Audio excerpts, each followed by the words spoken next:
është se duhet me ndërmarr disa hapa praktik dhe të menjëhershëm, pa asnjë hezitim dhe pa asnjë vonim.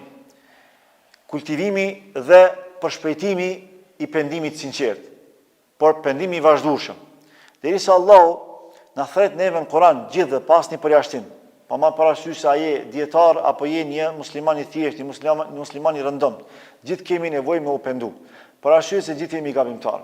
Allah thot: "Wa tubu ila Allahi jami'an ayyuhal mu'minun la'allakum tuflihun." Pendohuni gjithë o besimtar, pas një përjashtim, duke filluar nga dietarët më të mëdhenj të ummetit islam. Jami'an, të gjithë. La'allakum tuflihun, në mënyrë që të shpëtoni.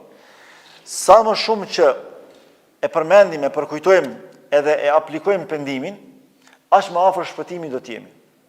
Këto janë të ndërlidhura. Allahu e ka kushtuar shpëtimin me pendim. Nuk ka mundësi me shpëtu dikush pa u pendu. Dhe sa më shpesh që pendohemi, aq më shumë e betonojmë garancën hyjnore për shpëtim. Sepse Allahu e ka kushtuar një gjë të tillë.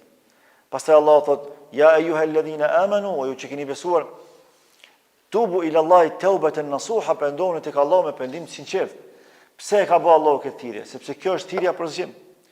Asgjë nuk na zgjon më mirë se sa pendimi, kur ti ndalesh, e analizon vetveten, i numëron mëkatet tua, i numëron gabimet tua, i hulumton smundjet tua, pra i bën vetes një lloj diagnostifikimi të përgjithshëm të problemeve tua të brendshme. Edhe fillon pastaj e kërkon ilaçin. A ka mundësi me pas efekt ilaçi pa e pranuar gjendjen tënde, pa e pranuar se ti je i smur, pa e pranuar se ti ke nevojë për trajtim? S'ka mundësi. Çka mund me të bëjë ty mjeku, edhe terapia e mjekut, nëse ti se pranon faktin që je i smur, nëse ti se pranon smundjen me cilën je diagnostifikuar? Nuk ka asgjë dobi. Duhet kontakt, duhet lidhje, duhet përdorim.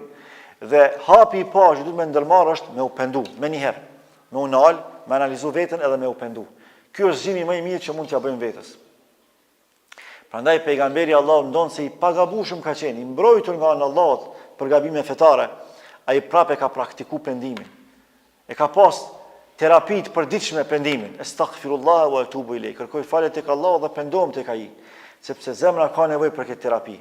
Shpirti ka nevojë për pastrim, dhe mënyra më e mirë për të pastruar shpirtin është pendimi.